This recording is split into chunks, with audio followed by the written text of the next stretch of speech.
માતા ત્રિશલાના રાજ દુલારા, રાજા સિદ્ધાર્થ કુલ નંદન, ક્ષત્રિય કુંડ મંડન, અજ્ઞાનરૂપી ભયાનક અટવીમાં જ્ઞાનરૂપી પ્રકાશ પાથરનારું જીન શાસન જેમના દ્વારા સ્થપાયું, એવા શાસન સ્થાપક, શાસન અધિપતિ, શાસન સમ્રાટ, શાસનના સૂર્ય શ્રમણ ભગવાન શ્રી મહાવીર સ્વામી પ્રભુના ચરણોમાં વંદન. સુલસા કદાચ આજના યુગમાં આપણા દ્વારા ગૌણ કરવામાં આવેલું આ ઉત્તમ ચરિત્ર, જે અનેક સદ્ગુણોનો ભંડાર છે, પણ તેમાં મુખ્ય સદ્ગુણ છે પ્રભુ પ્રેમ. પરમાત્મા પ્રેમની તાકાત કદાચ આપણે હજુ આંકી શક્યા નથી. પરમાત્માનો પ્રેમ પરમાત્મા સુધી જવા માટે જ નહીં, પરંતુ પરમાત્મા બનાવવા માટે પણ સક્ષમ છે. મંત્રોમાં જેમ નમસ્કાર મહામંત્ર મહાન છે, વિનય ગુણમાં ગુરુ ગૌતમ સ્વામીનું નામ શિરમોર છે, તપમાં કાકંદીના ધન્ય અણગાર ધન્ય છે, તેવી જ રીતે પ્રભુ પ્રેમમાં શિરોમણી એટલે સુલસા મહાસતી, સુલસા મહાશ્રાવિકા. આવું અદ્ભુત ચરિત્ર આપણા સુધી ગુરુદેવ શ્રી પ્રિયદર્શન એટલે કે ભદ્રગુપ્ત સુરીશ્વરજી મહારાજાએ પહોંચાડ્યું, તે બદલ ગુરુદેવને લાખ લાખ ધન્યવાદ. સુલસા એટલે માનવીય મર્યાદિત પ્રેમનો પરમ ચૈતન્ય પ્રત્યેના પ્રેમમાં થયેલો વિસ્તાર. ભગવાન મહાવીર પ્રત્યેનો માનવ સહજ પ્રેમમાંથી વિકસેલો પરમ ચૈતન્ય સ્વરૂપ મહાવીર પ્રત્યેનો પ્રેમ એ સુલસાનો, મનુષ્ય ચેતનાનો વિકાસ વિસ્તાર છે. અહમથી અરહમ સુધીનો તમે મારા છો, હું તમારી છું સુધીની ભાવયાત્રા, સર્વ સમર્પણ ભાવનો પ્રાદુર્ભાવ.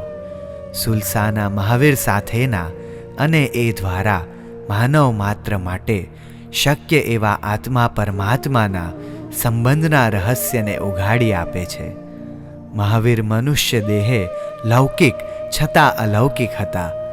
એમની સાથેનો સુલસાનો સંબંધ નામ પૂરતો જ ન હતો. મહાવીર સુલસાના પાર્થિવ અને ભાવમય જગતમાં સંપૂર્ણપણે વ્યાપ્ત હતા. સુલસાએ ઘણીવાર પ્રભુવીર રાજગૃહીના પરિસરમાં હોય ત્યારે એમના ચૈતન્ય સ્પંદનો અનુભવેલા. સુલસા જીન શાસનનું, ભારતીય સંસ્કૃતિનું વિરલ વ્યક્તિત્વ છે. આ સુલસાની ગણના સતી સાધ્વી સ્ત્રીમાં થઈ છે. એ મહાવીરને પ્રેમ કરે છે, એ વીરમય બની છે. એની વિચક્ષણતા, ચારિત્ર્યશીલતા અને શ્રદ્ધાની કસોટીમાંથી એ હેમખેમ પાર ઉતરી છે. અહીં ગુરુદેવ શ્રી ભદ્રગુપ્ત સુરીશ્વરજી મહારાજા કહે છે, શ્રમણ ભગવાન મહાવીર સ્વામીના 2500 વર્ષ પૂર્વેના સુવર્ણકાળમાં મેં મારા સાધુ જીવનના 47 વર્ષોના ગાળામાં અનેકવાર પરિભ્રમણ કર્યું છે. સંસ્કૃત પ્રાકૃત ભાષામાં લખાયેલા પ્રભુ મહાવીરના જીવન ચરિત્રોનું અવગાહન કરવાનો એક પ્રવચનકાર તરીકે, એક ધર્મકથા કરનાર તરીકે વારંવાર અવસર મળ્યો છે.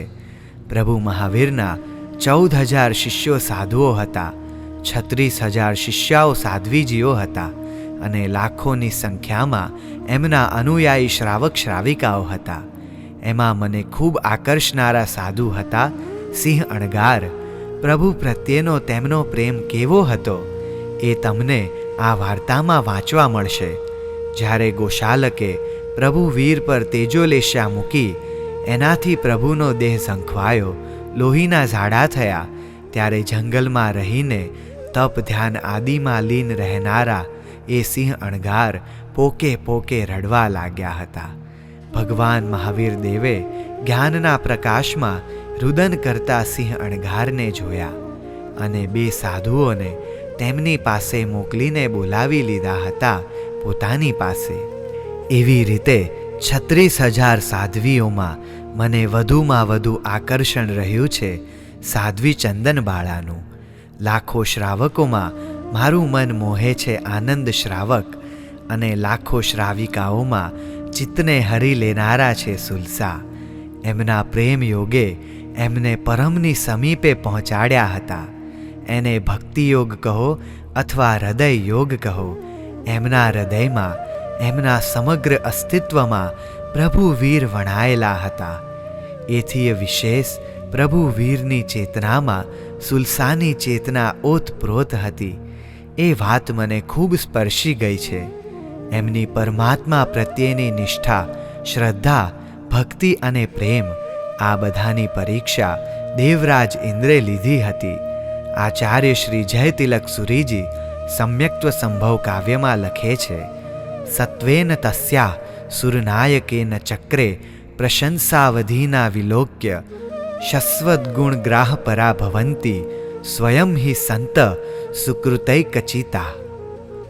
ઇન્દ્ર પોતાના સેનાપતિ હરિણની ગમેશી દેવને પરીક્ષા કરવા મોકલે છે અને સુલસા 100% ગુણાંકથી ઉત્તીર્ણ થાય છે.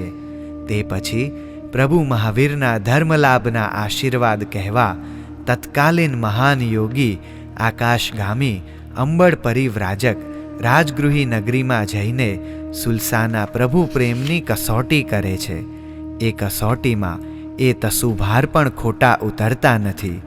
સુલસાનો પ્રેમ, પ્રભુ પ્રેમ, સુલસાનું જ્ઞાન, સુલસાની સુવિશુદ્ધ ચારિત્ર્યશીલતા, સુલસાનું ઔચિત્ય પાલન, સુલસાનો પ્રભુ મહાવીરના ધર્મતીર્થ પ્રત્યેનો અગાધ સ્નેહ, આ બધું મને ખૂબ ગમ્યું છે અને મેં આ પુસ્તકમાં શબ્દદેહ આપવાનો પ્રયત્ન કર્યો છે. હશે ક્ષતિઓ, ભાષા દોષો અને કાવ્યોની રચનાઓમાં ભૂલો, પરંતુ સુજ્ઞ વાચકો મને ક્ષમા આપશે અને મારા હૃદયની ઉર્મિઓ તરફ જોશે. મેં ભગવાન મહાવીર દેવની સાથે સંકળાયેલી ઘણી ઘટનાઓને આ વાર્તામાં વણી લેવા પ્રયત્ન કર્યો છે. ભગવાન મહાવીર જેમ વિતરાગ હતા તેમ પ્રેમના મહાસાગર હતા. પ્રભુનો પ્રેમ એમની વિતરાગતામાં બાધક નથી બન્યો. હું એક જૈન સાધુ છું. હું મારી કેટલી દ્રઢ મર્યાદાઓ જાણું છું, છતાં આ પ્રયત્ન ઉત્તમના ગુણ ગાવતા ગુણ આવે નિજ અંગ, આ આર્ષ વચનને અનુસરીને મેં કર્યો છે. ભલે કંઠ સુરીલો નથી, વાજિંત્રો ભાંગ્યા તૂટ્યા છે, છતાં ગાયું છે. ન ગમે તો સાંભળવા આપ બંધાયેલા નથી. મેં સુલસા લખવામાં મુખ્ય ચરિત્રોનો ગ્રંથોનો આધાર લીધો છે. તે આ પ્રમાણે છે: કલિકાલ સર્વજ્ઞ હેમચંદ્ર સુરીકૃત ત્રિષષ્ટિ શલાકા પુરુષ ચરિત્ર સંસ્કૃત, સમ્યક્ત્વ સંભવ કાવ્ય આચાર્ય જયતિલક સુરીકૃત સંસ્કૃત, મૂળ શુદ્ધિ આચાર્ય પ્રદ્યુમ્ન સુરી વિરચિત પ્રાકૃત, તીર્થંકર મહાવીર ભાગ 1 અને 2 આચાર્ય વિજયેન્દ્ર સુરીકૃત હિન્દી. તદુપરાંત જે આગમ ગ્રંથોમાં સુલસા માટે લખાયેલું છે, ભગવાન મહાવીર દેવના સાધુ સાધ્વી શ્રાવક શ્રાવિકાઓ સાથેના સંબંધો, વાર્તાલાપો વગેરે લખાયેલા છે, તેનો પણ આધાર લીધો છે. છતાં જેવું શાસ્ત્રોમાં છે તેવું જ અહીં નથી લખી નાખ્યું. એ કથનો ઉપર વર્ષોથી ચિંતન મનન અને અવગાહન કરેલું છે, અનુપ્રેક્ષા કરેલી છે અને એ બધું આત્મસાત કરી આ લખવાનો પ્રયત્ન કર્યો છે. સુલસા અને ભગવાન મહાવીરના દિવ્યાતિ દિવ્ય પ્રેમની અભિવ્યક્તિ કરવા પાછળ એક આશય એ પણ છે કે આવો પ્રેમ પ્રત્યેક મનુષ્ય કરી શકે છે, જો એને પ્રભુ ગમતા હોય ને પ્રભુને પામવા હોય. પ્રેમમાં તર્ક બુદ્ધિને ઝાઝું સ્થાન નથી હોતું. તર્ક તો પ્રેમમાં બાધક હોય છે. પ્રેમ તર્કથી ઘણી ઉપરની વાત છે, એ અનુભવનું તત્વ છે. તર્કના ગજથી પ્રેમના પવિત્ર વસ્ત્રને માપવાનો બાલિશ પ્રયત્ન કરાય જ નહીં. આ લખતા લખતા મેં મારા ભાવલોકમાં પ્રભુ મહાવીરનું તાદાત્મ્ય અનુભવ્યું છે. મારી રોમરાજી વિકસ્વર થઈ છે. સુલસાને નિકટથી જોયા છે. એમના અંતરતમના ભાવો મને સ્પર્શ્યા છે. એમને ભગવાનમાં તન્મય થતા, ભગવાનમાં મન ભાવન ગીત ગાતા, ભગવાનના સમવ શરણમાં સંભ્રમપૂર્વક દોડી જતા, પ્રભુને અનિમેષ નયને નિહાળ્યા કરતા, પ્રભુની દિવ્ય વાણી સાંભળીને ગદગદ થતા, પ્રભુના ગુણો પ્રભાવોને ગાતા આ બધા સ્વરૂપે મેં જોયા છે. સુલસાના આ પ્રભુ પ્રેમનો રણકાર એટલો બુલંદ, શુદ્ધ, સુરીલો અને મનભાવન, પ્રાણપ્રિય તથા હૃદય સ્પર્શી છે કે તે આપણા શ્રદ્ધાદીપને પ્રજ્વલિત કરી આપણને પ્રભુ પરાયણ રાખી શકે છે. 32 પુત્રોના એક સાથે થયેલા અવસાનથી ઘોર આક્રંદ કરતા પણ જોયા છે. એમના દ્વારે મગધ સમ્રાટ શ્રેણિકને અને બુદ્ધિ નિધાન અભયકુમારને આવેલા જોયા છે. રાજ પરિવાર સાથેના એમના સંબંધોને પણ આ પુસ્તકમાં આલેખ્યા છે. રાજ પરિવારની સુલસા પ્રત્યેની આદર ભાવના અને પૂજ્યતાની લાગણી પણ વર્ણવી છે.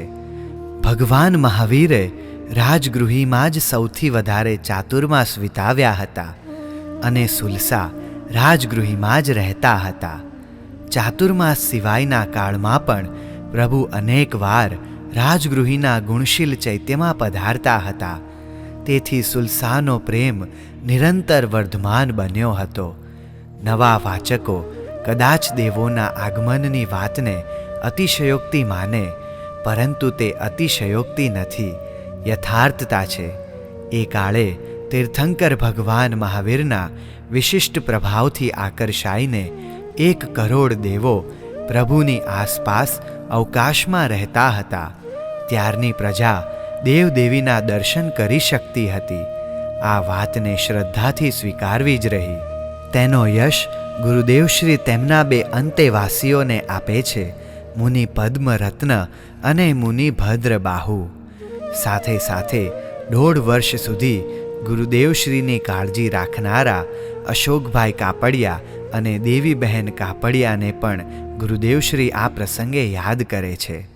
અને હા, આ પુસ્તકમાં જે કાવ્યો લખાયા છે, સુલસાના મુખે ગવાયા છે, અંબળ પરિવ્રાજકના મુખે ગવાયા છે, એ કાવ્યોની રચના ગુરુદેવશ્રીએ કરી છે. પરંતુ ગુરુદેવશ્રી તેને પણ કાવ્યો કહેવા કે કેમ તેવું કહીને પોતે કવિ નથી, એક નાનો ભક્ત છું તેવું જણાવે છે. સુજ્ઞ મહાસતીજી પદ્માબાઈએ સુલસાના પ્રૂફોનું વાંચન કાળજીપૂર્વક કર્યું છે. તેમને પણ ગુરુદેવશ્રી ધન્યવાદ આપે છે. પ્રભુ વીરને અનેક જૈન મહામુનિઓએ, ઉપાધ્યાયોએ અને આચાર્યોએ ગાયા છે. એમની સાથે પ્રેમ કર્યો છે. થાસું પ્રેમ બન્યો છે રાજ, આવી આવી રચનાઓ થઈ છે. આનંદ ઘનજી જેવા મહાયોગીએ ગાયું છે, ઋષભ જિનેશ્વર પ્રીતમ મારો ઓર ન ચાહું કંત. આવા તો સેંકડો હજારો ગીતો, સ્તવનો, રાસાઓ રચાયા છે. અંતે બસ ગુરુદેવશ્રી એટલું જ કહે છે કે વિષયો કશાયો પર વિજય મેળવવા પ્રભુ સાથે પરિશુદ્ધ પ્રેમ કરીએ. સુલસા જેવા પ્રેમ દીવાના બન્યા હતા, તેમ આપણે પણ પ્રેમ પાગલ બની પૂર્ણતા તરફ ગતિ કરનારા બનીએ. આવું દિવ્ય, ભવ્ય, મહાન ચરિત્ર, મહાન ગાથા આપણને ગુરુદેવશ્રીએ ભેટ આપી છે. તો ચાલો મોટિવેશનલ પંથના સથવારે રાજગૃહીની આ યાત્રાને માણીએ.